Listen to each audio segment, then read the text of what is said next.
Bazooka എന്ന ചിത്രത്തിൻ്റെ official teaser review ആണ് ഇന്നൊരു വീഡിയോ ഭാഗത്തെ. വീഡിയോയിലേക്ക് മുൻപ് വീഡിയോ ലൈക്ക് ചെയ്യുക, ചാനൽ സബ്സ്ക്രൈബ് ചെയ്യാൻ വേണ്ടി ശ്രമിക്കുക. മമ്മൂട്ടി നായകനായി ഇനി വരാൻ പോകുന്ന വമ്പൻ ചിത്രമാണ് ബസൂക്ക.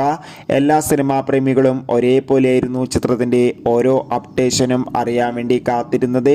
അങ്ങനെ കാത്തിരിപ്പിനുള്ളിൽ ബസൂക്ക എന്ന ചിത്രത്തിൻ്റെ ഒഫീഷ്യൽ ടീസർ ഇപ്പോൾ റിലീസ് ചെയ്തിരിക്കുകയാണ്. അതിഗംഭീരമായ ഒരു മികച്ച ക്വാളിറ്റി നൽകുന്ന ടീസർ തന്നെയാണ് ആരാധകർക്ക് മുന്നിൽ വന്നിരിക്കുന്നത്. ചിത്രത്തിൻ്റെ ടീസർ കണ്ടാൽ തന്നെ നമുക്ക് മനസ്സിലാക്കാൻ വേണ്ടി സാധിക്കും ബസൂക്ക എന്ന ചിത്രം ഒരു ഒന്നൊന്നര ആക്ഷൻ ത്രില്ലർ ആയിരിക്കും. എന്തായാലും കാത്തിരിക്കാം ചിത്രത്തിൻ്റെ കൂടുതൽ അപ്ഡേഷൻ അറിയാൻ വേണ്ടി. ടീസറിൽ മമ്മൂട്ടിയുടെ ഗംഭീരമായ ലുക്കുകളൊക്കെ കാണാൻ വേണ്ടി സാധിക്കുന്നുണ്ട്. കൂടുതൽ സിനിമാ വാർത്തകൾ അറിയാൻ വേണ്ടി നമ്മുടെ ചാനൽ ഇപ്പോൾ തന്നെ സബ്സ്ക്രൈബ് ചെയ്യുക. ഈ വരുന്ന ഓഗസ്റ്റ് സെപ്റ്റംബർ മാസം ധാരാളം ചിത്രങ്ങൾ OTT റിലീസ് ചെയ്യാൻ പോവുകയാണ്. ആ വീഡിയോയും ചാനൽ പരിശോധിച്ചാൽ കാണാം. Bye bye.